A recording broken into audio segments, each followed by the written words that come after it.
रासोपामा गुटबन्दी झाँकिँदै कोशीमा Rabi versus बालेनको tussle, मधेसमा अधिवेशन नै स्थगित। कागजमा मलको थुप्रो, खेतमा किसान रित्तो, गोदामभरि मल भएको सरकारको दाबी, सहकारीदेखि बजारसम्म कतै नपाइएको किसानको गुनासो। वर्षौंदेखिको सुकुम्बासी समस्या सुल्झाउने सरकारको दाबी, असार तेस्रो सातादेखि लाल पूर्जा वितरण गरिने। सहकारीका ठगहरूमाथि कडा डण्डा, जेठ महिनामै उठ्यो 1.25 करोड कर्जा, साना बचतकर्ताको आँसु पुछिँदै। वैदेशिक रोजगार ऐन संशोधन गरिँदै फ्री भिसा फ्री टिकटको अवधारणा गलत भएको श्रम मन्त्रीको दाबी, साउदीको सी परिसन कार्यक्रम सुरु हुन नपाई स्थगित। 6 दशक कम्युनिस्ट आन्दोलनमा बिताएका झलनाथ आक्रोशित, 36 बुँदे पत्र मार्फत प्रचण्ड र माधव नेपालको कुण्डली सार्वजनिक। आफ्नै साथीबाट अपहरणमा परेका एक किशोरको फिल्मी शैलीमा उद्धार, कागजको एउटा चिरकटोका कारण जोगियो ज्यान, 5 जना अपहरणकारी पक्राउ। अमेरिकी राष्ट्रपति ट्रम्पद्वारा इरानमाथि पुनः बम प्रहार गर्ने चेतावनी, पाकिस्तानको मध्यस्थतामा भएको सम्झौता अन्तिम नभएको जिकिर। र विश्वकप फुटबलमा इङ्ल्यान्डद्वारा क्रोएसिया पराजित, उपाधि दावेदार पोर्चुगल कङ्गोसँग 1-1 को बराबरीमा रोकियो। रेडियो न्युज नेटवर्कले काठमाडौँमा तयार पारेको आजको खबरमा खबर सहयात्री कवि थापासँगै कुल तामाङको नमस्कार।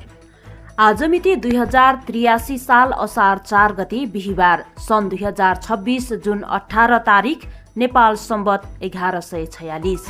आज बिहान 5:08 झुल्किएको घाम बेलुकी 7:01 अस्ताउनेछ। हाम्रो यस च्यानलबाट तपाईँ कस्ता सामग्री अपेक्षा राख्नुहुन्छ? कृपया आफ्नो विचार कमेन्टमा लेख्नुहोला। साथै समाचारका लागि लाइक, कमेन्ट र सब्स्क्राइब गर्न नभुल्नुहोला। आजको खबर सुरु गरौं सत्ताधारी पार्टी रासोपामा गुटबन्दी मौलाएको प्रसङ्गबाट। आगामी साता चितवनको भरतपुरमा पहिलो ऐतिहासिक महाधिवेशनको तयारी गरिरहेको सत्तारूढ रासोपाभित्र आन्तरिक गुटबन्दी सुरु भएको आरोप लागेको छ। जारी जिल्ला र प्रदेश अधिवेशनहरूमा पार्टी सभापति रवि लामिछाने र वरिष्ठ नेता बालेन शाह पक्षका नेताहरूले छुट्टा छुट्टै प्यानल बनाएर प्रतिस्पर्धा गरेको विवरणहरू बाहिरिएका छन्। कोशी प्रदेशको सभापति पदमा पराजित उम्मेद्वार गोमा तामाङले अधिवेशनमा वरिष्ठ नेता बालेन शाह र सभापति रवि लामिछानेको नाम बेचेर 2वटा गुट स्पष्ट रूपमा देखा परेको आरोप लगाउनु भएको छ। कोशी प्रदेशको सभापतिमा चन्द्रबहादुर राई निर्वाचित हुनुभएको छ। यद्यपि पार्टीको निर्वाचन आयोगका प्रमुख भुवन केसीले भने आचार संहिता कडा पारिएकाले पार्टीभित्र शीर्ष नेताहरूको नाममा कुनै गुटबन्दी नभएको दावी गर्नुभएको छ। उहाँले आकांक्षी धेरै भएका कारण मात्र प्रतिस्पर्धा देखिएको बताउनुभयो। हालसम्म सम्पन्न 64 जिल्ला र प्रदेशका अधिवेशनहरूमा सभापति रवि लामिछानेसँग निकट रहेका उम्मेद्वारहरू उल्लेख्य रूपमा विजय भएका छन्। गत फागुनको निर्वाचन अघि मात्रै रासोपा प्रवेश गरी वरिष्ठ नेता बन्नुभएका बालेन शाह निकट र विवेकशील साझा पृष्ठभूमिबाट आएका नेताहरू भने साङ्गठनिक रूपमा केही पछि परेको छ। मध्य प्रदेश र सिन्धुपाल्चोकमा भने पार्टी समायोजनको प्रक्रिया नटुङ्गिएका कारण विवाद उत्पन्न हुँदा महाधिवेशन पछि मात्र गर्ने गरी स्थगित गरिएको छ। आगामी आइतबारबाट सुरु हुने महाधिवेशनलाई प्रविधि मैत्री बनाउन रासोपाले इलेक्ट्रोनिक भोटिङ मेसिन प्रयोग गर्ने भएको छ। साथै विदेशमा रहेका प्रवास संगठनका झण्डै 200 जना प्रतिनिधिहरूले रासोपाको आधिकारिक मोबाइल एप मार्फत नै महाधिवेशनमा मतदान गर्न पाउने सुनिश्चित गरिएको पार्टीको निर्वाचन आयोगले जनाएको छ। यसैबीच राष्ट्रिय स्वतन्त्र पार्टीका सभापति रवि लामिछाने र मध्य प्रदेशका सांसदहरूबीच सिंहदरबारमा आकस्मिक छलफल भएको छ। अन्य प्रदेशमा अधिवेशन सकिँदा पनि मधेसमा भने आन्तरिक विवाद चुलिएपछि लामिछानेले छलफल थाल्नु भएको हो। रासोपाले देशका 6वटा प्रदेश र अधिकांश स्थानीय तहमा अधिवेशन सम्पन्न गरेर नयाँ नेतृत्व चयन गरिसकेको छ। तर मध्य प्रदेशमा भने पर्सा जिल्ला बाहेक अन्य कतै पनि अधिवेशन हुन सकेको छैन। यही आन्तरिक किचलो र विवादलाई सल्टाएर मधेस अधिवेशनको वातावरण बनाउन सभापति लामिछानेले बुधबार बिहान सिंहदरबार स्थित संसदीय दलको कार्यालयमा मधेसका सांसदहरूसँग विशेष संवाद गर्नुभएको हो। छलफलमा अधिवेशनलाई कसरी अगाडि बढाउने भन्ने बारे रणनीति तय गरिएको बुझिएको छ। देशैभरि बर्खे धान रोप्ने चटारो सुरु भइसकेको छ। किसानहरू खेतमा हिलो खेलिरहेका छन्। तर विडम्बना रोपाईको मुख्य सिजनमै देशभर रासायनिक मलको हाहाकार मचिएको छ। एकातर्फ कृषि मन्त्रालयले गोदामभरि मल छ भन्दै करिब 1,38,000 टन मल मौजदात रहेको तथ्याङ्कको फेरिस्त पेश गरिरहेको छ। तर अर्कातर्फ किसानहरू मल खोज्न सहकारीदेखि साल ट्रेडिङ र निजी पसलसम्म दैनिक भौतारिन बाध्य छन्।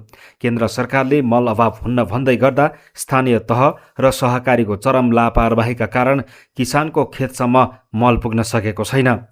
पश्चिमको सल्यानदेखि पूर्वको धनुषासम्म किसानको पीडा उस्तै छ। सल्यानका किसान मल नपारा परम्परागत गोठे मल र असुरोका स्याउला कुहाएर ब्याड राख्न बाध्य छन्। रोप्ने बेलामै डिएपी मल नपाउँदा यो वर्ष धान उत्पादन ह्वात्तै घट्ने चिन्तामा किसान डुबेका छन्। यता धनुषामा पनि बर्खे धानको बिउ राख्ने बेला मल नपाएपछि किसानहरू रित्तो हात फर्कन विवश छन्। केही दिनअघि मात्रै संसदमा कृषि मन्त्री गीता चौधरीले यो वर्ष धान बालीका लागि मलको कुनै अभाव नहुने दावी गर्नुभएको थियो। तर मन्त्रीले संसदमा पेश गरेको पर्याप्त मौजदातको भाषण र किसानको खेतसम्म मल नपुग्ने यथार्थबीच फेरि पनि ठूलो खाडल देखिएको छ। सरकारको यो गैर जिम्मेवार नीतिका कारण अन्नदाता किसानहरू यो वर्ष पनि रोएरै रोपाइँ गर्न बाध्य भएका छन्। वर्षौंदेखि भूमिहीन रहेका सुकुम्बासीहरूका लागि एउटा ठूलो र प्रतीक्षित खबर छ।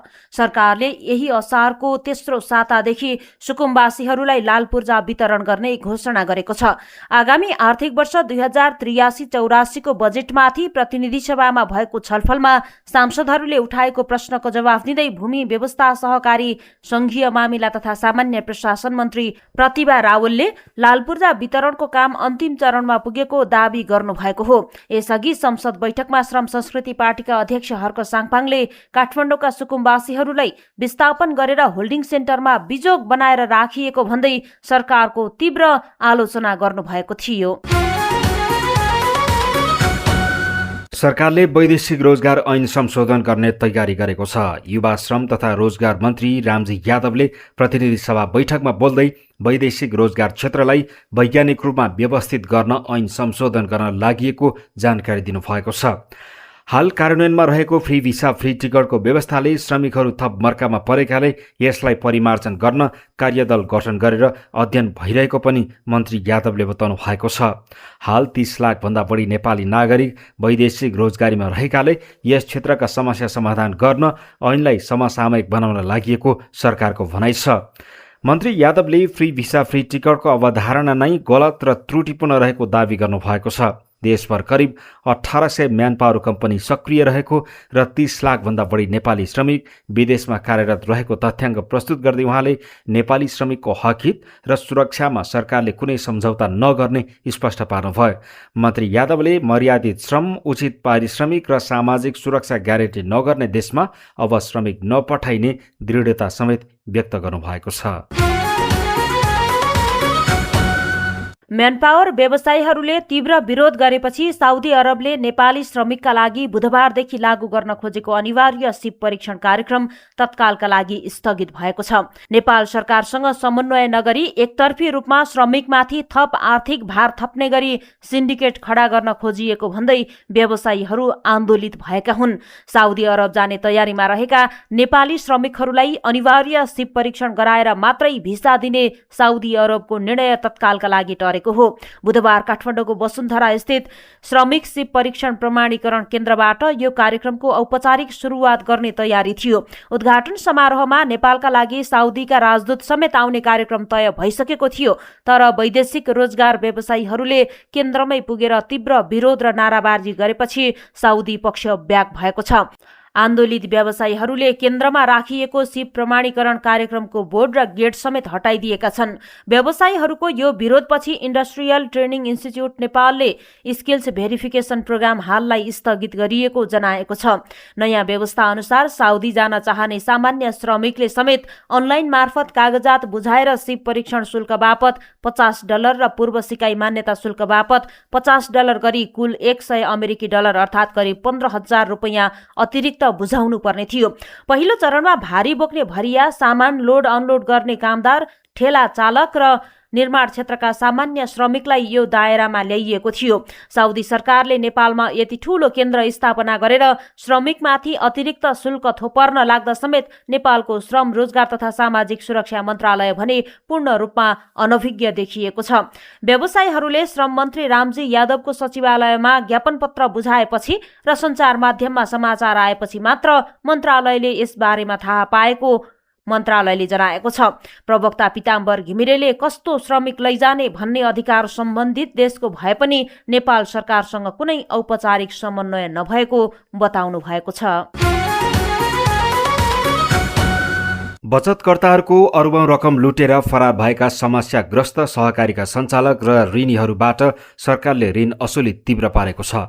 समस्याग्रस्त सहकारी व्यवस्थापन समितिले जेठ महिनामा मात्रै 1,20,46,000 रुपियाँ ऋण असुली गरेको छ। लामो समयदेखि आफ्नो पसिनाको कमाई डुबेर छटपटिएका साना बचतकर्तालाई राहत दिँदै समितिले सोही अवधिमा 59,04,000 रुपियाँ बचत फिर्ता गरेको छ। जेठ महिनामा मात्रै 10,000 रुपियाँ भन्दा कम बचत भएका 8वटा सहकारीका 1,452 जना साना बचतकर्ताको रकम फिर्ता गरिएको छ।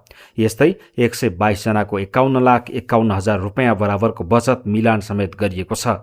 समितिले अब ठग र ऋणीहरूलाई कुनै पनि हालतमा नछाड्ने रणनीति अख्तियार गरेको छ। नयाँ स्वीकृत कार्यविधि बमोजिम ऋण नतिर्नेहरूको पहिचान गरी ब्याङ्क खाता र सम्पत्ति रोक्का राख्ने मात्र होइन, उनीहरूको 3 पुस्ते विवरण तयार पारेर सार्वजनिक रूपमा बेइज्जत गर्ने कार्य तीव्र पारिएको छ।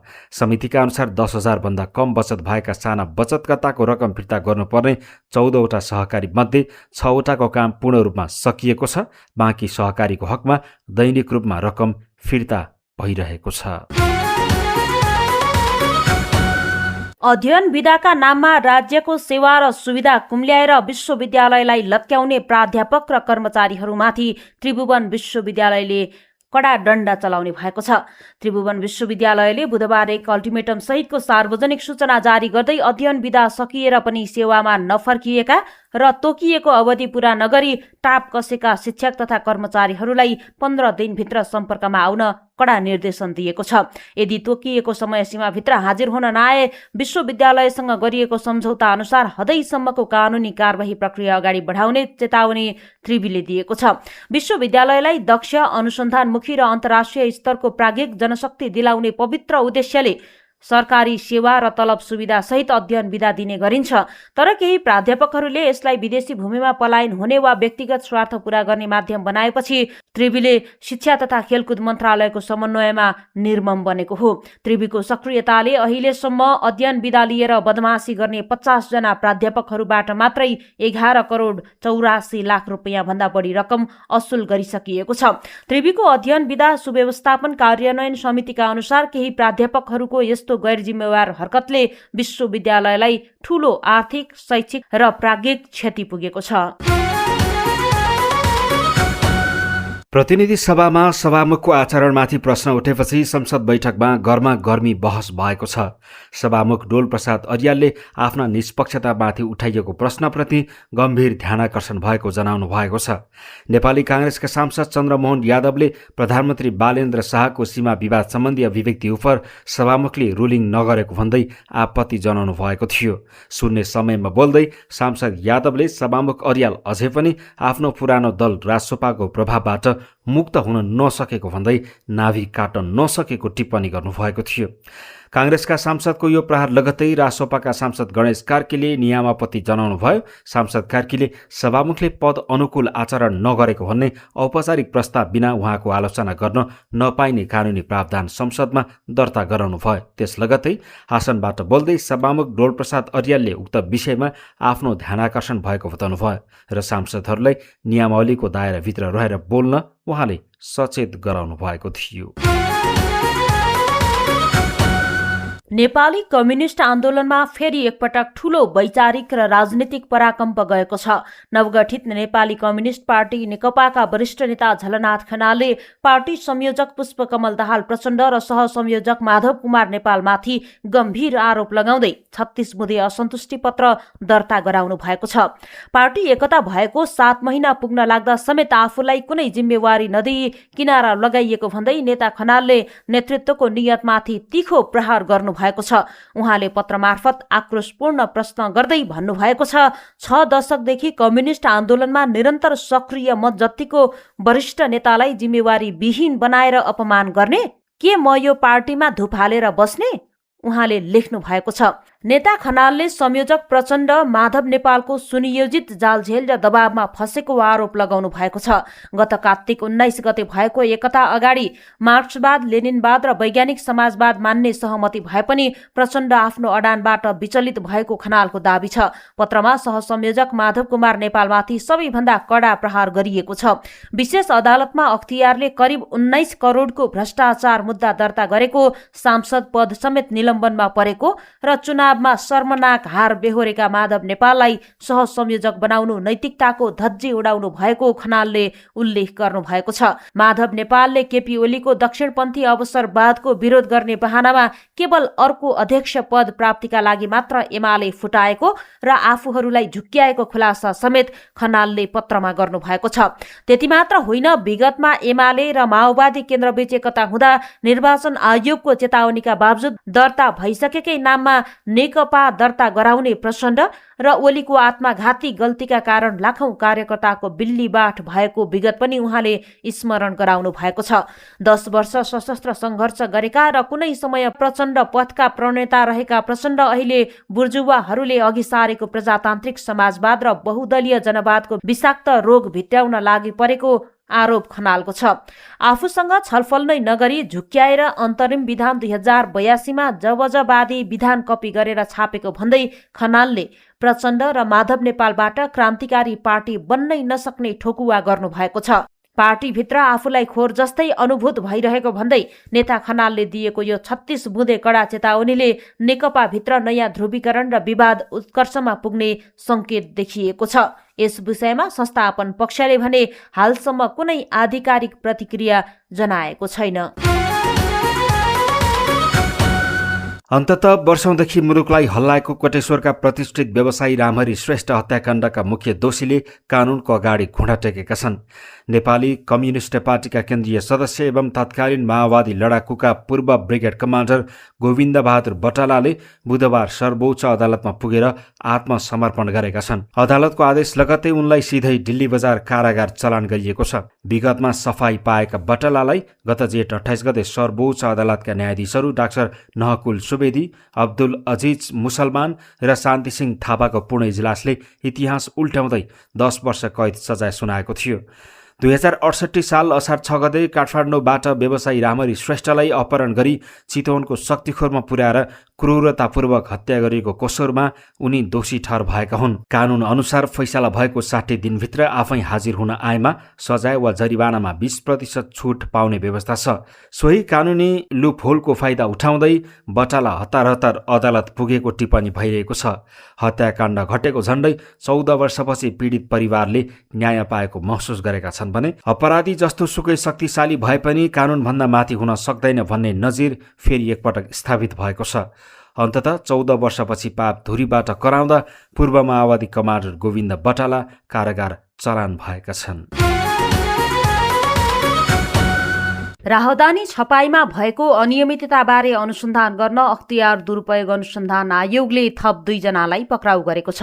पक्राउ पर्नेहरूमा जर्मन कम्पनी भेरिकोसका नेपाल प्रतिनिधि मुनिन्द्र राज मल्ल र राहदानी विभागका तत्कालीन लेखा अधिकृत तुलसी प्रसाद आचार्य रहेका छन्। उनीहरूमाथि थप अनुसन्धान गर्न अख्तियारले विशेष अदालतबाट 3 दिनको म्याद लिएको छ। यसअघि असार 1 गते साँझ आयोगले महानिर्देशक तीर्थराज अर्याल र सूचना प्रविधि निर्देशक सुनिल कुमार केसीलाई नियन्त्रणमा लिएको थियो। महानिर्देशक अर्याललाई प्रधानमन्त्री तथा मन्त्री परिषदको कार्यालयमा बोलाएर प्रारम्भिक सोधपुछ गरेपछि अख्तियारको जिम्मा लगाइएको थियो। चितवनबाट फिरौतीका लागि अपहरणमा परेका 16 वर्षीय बालकको आफ्नै चलाखीका कारण ज्यान जोगिएको छ। काठमाडौँ उपत्यका अपराध अनुसन्धान कार्यालयको टोलीले मंगलबार राति नयाँ बस पार्कको एक होटलबाट बालकको सकुशल उद्धार गरेको हो। चितवनमा 2 वर्षसँगै पढेका भारतीय नागरिक सुजित कुमारले ती बालकलाई गत असार 1 गते साँझ इन्स्टाग्राम मार्फत भेट्न बोलाएका थिए। पुराना साथीलाई भेट्न पुगेका ती बालकलाई सुजितसहित 5-6 जनाको समूहले भारतीय नम्बर प्लेटको स्कर्पियो गाडीमा जबरजस्ती कोचेर काठमाडौँ ल्याएका थिए। अपहरणकारीहरूले काठमाडौँको नयाँ बस पार्क स्थित फ्यामिली होटलमा बालकलाई बन्धक बनाई हिजो राति उनका बुबालाई फोन गरेर 24 घण्टाभित्र 22 लाख रुपियाँ फिरौती नदिए छोरा मारिदिने धम्की दिएका थिए। तर ती 16 वर्षीय बालकले डरका अगाडि हार मानेनन्। उनले बाटोमा अपहरणकारीले मोबाइल चार्जर किन्दा फालेको कभरको कागज छुटुक्क खल्तीमा हालेका थिए। होटलमा पुगेपछि मलाई टोयलेट लाग्यो भन्दै बाथरुम छिरेका बालकले उक्त कागजमा आफू अपहरणमा परेको जानकारी र बुबाको फोन नम्बर लेखेर बाथरुमको झ्यालबाट बाहिर सडकमा फालिदिएका थिए। सडकमा हिँड्ने एक सर्वसाधारणले उक्त कागज फेला पारेर बालकका बुबालाई फोन गरेपछि मात्रै बालक कहाँ छ भन्ने कुरा पत्ता लागेको हो। बुबाको सूचनाका आधारमा प्रहरीले तत्कालै होटलमा फ्लास अपरेसन चलाई बालकलाई धम्क्याउन प्रयोग गरिएका 2वटा चक्कुसहित 5 जना भारतीय अपहरणकारीहरूलाई रङ्गे हात पक्राउ गरेको छ। अपराध अनुसन्धान कार्यालयका एसएसपी सन्तोष कुमार खड्काका अनुसार परिचित व्यक्तिले अपहरण गर्दा पछि पोल खुल्ने डरले अक्सर हत्या गर्ने गरिए पनि यस घटनामा बालकको अद्भुत चलाखीले गर्दा उनको ज्यान जोगिएको हो। पक्राउ परेका सबै आरोपी र बालकलाई थप अनुसन्धानका लागि जिल्ला प्रहरी कार्यालय चितवन पठाइएको छ भने फरार रहेका गाडी चालक र अर्का एक सहयोगीको खोजी भइरहेको प्रहरीले जनाएको छ। टिकटकमा अमेरिकाको नक्कली सपना देखाएर 15 लाख रुपैयाँ भन्दा बढी ठगी गर्ने श्रीमान श्रीमती काठमाडौँबाट पक्राउ परेका छन्। नेपाल प्रहरीको साइबर ब्युरोले स्याङ्जाका 39 वर्षीय सञ्जीव नेपाली र उनका 33 वर्षीय श्रीमती सरिता पराजुलीलाई पक्राउ गरेको हो। सञ्जीवले टिकटकमा प्रिन्स तामाङको नामको नक्कली आइडी बनाएर एक महिलालाई प्रेमजालमा पारेका थिए। आफू अमेरिकामै रहेको र नेपाली बोल्न नआउने भन्दै उनले पीडित महिलासँग अंग्रेजीमा मात्र कुराकानी गर्ने गर्थे। उनले बिहे गरेर अमेरिका लैजाने प्रलोभन देखाई ती महिलाबाट 15,10,000 रुपैयाँ ठगेको प्रहरीले जनाएको छ। यो ठगी धन्दामा उनकी श्रीमती सरिताले सरगम तामाङ नाम राखेर आफ्नै श्रीमानको बहिनी बनेर पीडित महिलालाई विश्वासमा पार्न सहयोग गरेकी थिइन्। पीडितको उजुरीका आधारमा ब्युरोले उनीहरू दुवैलाई काठमाडौँको माछापोखरीबाट पक्राउ गरेको हो। जिल्ला अदालत काठमाडौँबाट 5 दिनको म्याद थपेर उनीहरूमाथि थप अनुसन्धान भइरहेको छ। दाङको घोराही उपमहानगरपालिका 8 का वडाध्यक्ष जितेन्द्र बहादुर शाह 10 महिनापछि पुनः आफ्नो कार्यकक्षमा फर्कनु भएको छ। अदालतको आदेशसँगै मंगलबार कार्यभार सम्हाल्न पुगेका शाहलाई स्थानीयले गाडी नै रिजर्भ गरेर नाचगान सहित दुबोको माला र खादा लगाएर भव्य स्वागत गरेका थिए। मेयर नरुलाल चौधरीसँगको बजेट विवादका कारण शाहले दिएको भनिएको पुरानो राजीनामालाई कार्यपालिकाले स्वीकृत गर्दै 2082 भदौमा उहाँलाई पदमुक्त गरेको थियो। तर शाहले आफ्नो हस्ताक्षर दुरुपयोग गरेर जालसाजी गरिएको भन्दै अदालतमा मुद्दा हाल्नु भएको थियो। उच्च अदालत तुलसीपुरले जेठ 27 गते शाहलाई पुनर्बहाली गर्न आदेश दिएको हो। किसानको सिंचाई महसुल र बिरामीका लागि एम्बुलेन्स सेवा निशुल्क गरेर लोकप्रिय बनेका शाहले अब गाउँको दूध सब्जी बजार लैजान किसानका लागि निशुल्क ढुवानी गाडीको व्यवस्था गर्ने घोषणा गर्नुभएको छ। एमालेबाट निष्कासित भइसकेका शाहले अब आगामी 10 वर्षसम्म कुनै पनि पार्टीमा नगई स्वतन्त्र रूपमा जनताको सेवा गर्ने र आगामी चुनावमा वडाध्यक्षमा नदोहोरिने स्पष्ट पार्नु भएको छ। अब अन्तर्राष्ट्रिय खबर। अमेरिकी राष्ट्रपति डोनाल्ड ट्रम्पले इरानसँग भएको सहमति अझै अन्तिम नभएको बताउनु भएको छ। G7 शिखर सम्मेलनका क्रममा इजिप्टका राष्ट्रपति अब्देल फतह अल सिसीसँग कुरा गर्दै ट्रम्पले इरानले सही व्यवहार नगरे पुनः सिधै बम प्रहार गर्ने चेतावनी दिनुभएको हो। त्यस्तै ट्रम्पले इरानमा अमेरिकाले कुनै पनि लगानी नगर्ने स्पष्ट पार्नु भएको छ। सम्झौताका लागि अमेरिकाले इरानमा लगानी कोष खोल्न अनुमति दिने समाचार बाहिरिएपछि उहाँको यस्तो भनाइ आएको हो। यसअघि ट्रम्पले सम्झौता अनुसार इरानले कहिल्यै पनि आणविक हतियार बनाउन नपाउने दावी गर्नु भएको थियो। पाकिस्तानको मध्यस्थतामा गत आइतबार भएको यो सम्झौताको विस्तृत विवरण भने अझै सार्वजनिक गरिएको छैन। आगामी शुक्रबार स्विजरल्याण्डमा दुई देशबीच सम्झौता पत्रमा हस्ताक्षर हुने कार्यक्रम तय भएको छ। अब खेल खबर। फिफा विश्वकपमा इङ्ल्यान्डले क्रोएसियामाथि 4-2 गोलको रोमाञ्चक जित निकालेको छ। थोमस टुचेलको प्रशिक्षणमा रहेको इङ्ल्यान्डको टोली आक्रमणमा निकै आक्रामक देखिए पनि रक्षा पंक्तिमा भने केही कमजोर देखिएको थियो। खेलको 12औं मिनेटमा लुका मोड्रिचले नोनी माडुएकेलाई लडाएपछि इङ्ल्यान्डले पेनाल्टी पाएको थियो। ह्यारी केनको पहिलो प्रहार क्रोएसियाका गोलरक्षक डोमिनिक लेभाकोभिचले बचाए पनि गोल लाइनभन्दा अगाडि बढेकाले पुनः पेनाल्टी प्रहार गर्ने अवसर दिएको थियो। दोस्रो प्रयासमा केन गोल गर्न सफल भए, तर 36औं मिनेटमा क्रोएसियाका बटोरिनाले डी-बक्स बाहिरबाट प्रहार गरेको शक्तिशाली शट गोलमा परिणत भएपछि खेल 1-1 को बराबरीमा पुग्यो। 42औं मिनेटमा डेक्लान राइसको कर्नरमा केनले उत्कृष्ट हेड गोल गर्दै टोलीलाई पुनः अग्रता दिलाएका थिए।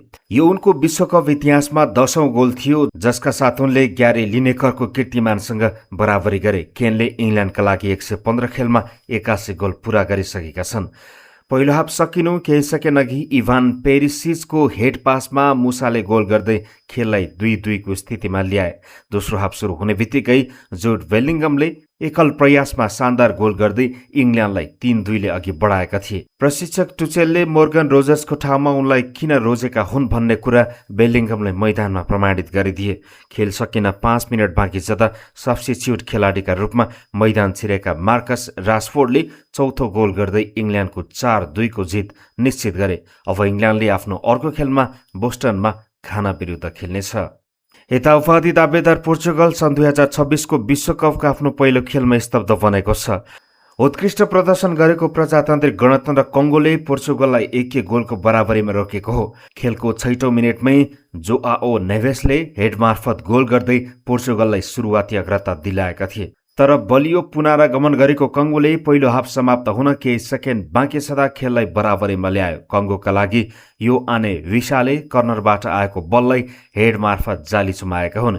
यो गोल कङ्गोको विश्वकप इतिहासकै पहिलो गोल समेत बनेको छ। आफ्नो 6औं विश्वकप खेलिरहेका पोर्चुगलका कप्तान क्रिस्टियानो रोनाल्डोका लागि भने यो खेल चुनौतीपूर्ण रह्यो। कङ्गोका डिफेन्डरहरूले उत्कृष्ट रणनीति अपनाउँदा रोनाल्डो खेलभरि छायामा परेका थिए। रेडियो न्युज नेटवर्कले काठमाडौँमा तयार पारेको आजको खबरमा खबरको सिलसिला यति नै। ताजा खबर र सूचनाका लागि हामीलाई सब्स्क्राइब र फलो गर्न नभुल्नुहोला। नमस्कार।